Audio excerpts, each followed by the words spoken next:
what I can bring home, and I'm pretty happy with that one. That was really good. Yeah. So execution-wise, everything Yeah. as you expected? Yeah, definitely. I think I kind of knew I had to do something somewhere within the last 300 meters, and I spent the whole back straight thinking, should it be now?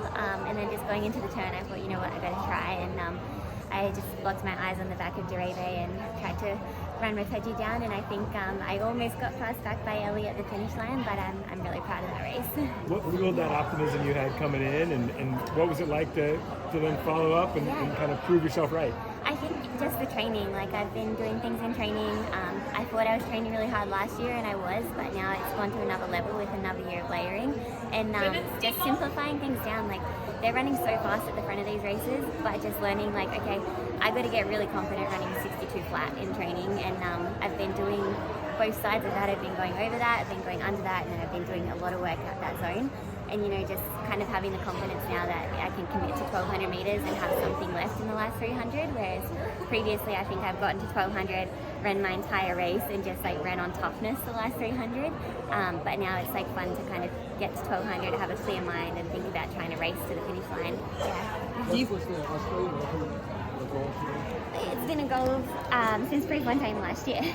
So definitely, Lyndon set the bar higher by being the first one to run 3:56, and I've definitely wanted that record back, and I think it helps all of us. I think it made my base season a lot more intentional, knowing like I had a record to come back and reclaim. And at the end of the day, when I was racing today, I wasn't thinking about the record, I was thinking about competing, because personally my best times don't come when I'm chasing times and when I'm looking at the clock. It's just about trying to win the race, and I knew if I tried to win the race today, it would probably take a time under the Australian record.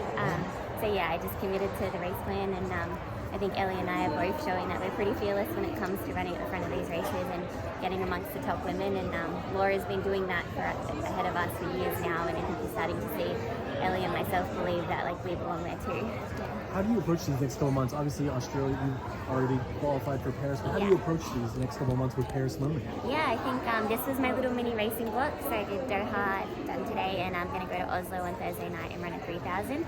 And then I'm going to go up and train in St. Moritz, do some altitude.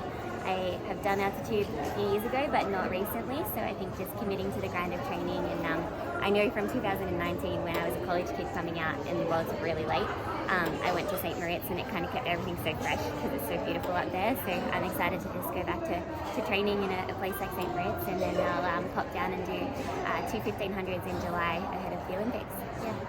You talked just about your intensity of your training this year compared to maybe previous years. Do you feel like because it is an Olympic year, everyone's kind of elevated their training and competition in preparation, kind of leading up to the Olympics? Definitely. I think it doesn't matter if you believe it or not, something happens when the calendar turns on the 31st of December into an Olympic year. Everyone just kind of ups their game, and people come out of nowhere in Olympic years ready to have a big one. So I got a great team around me. My unit's been the same for about 18 months now.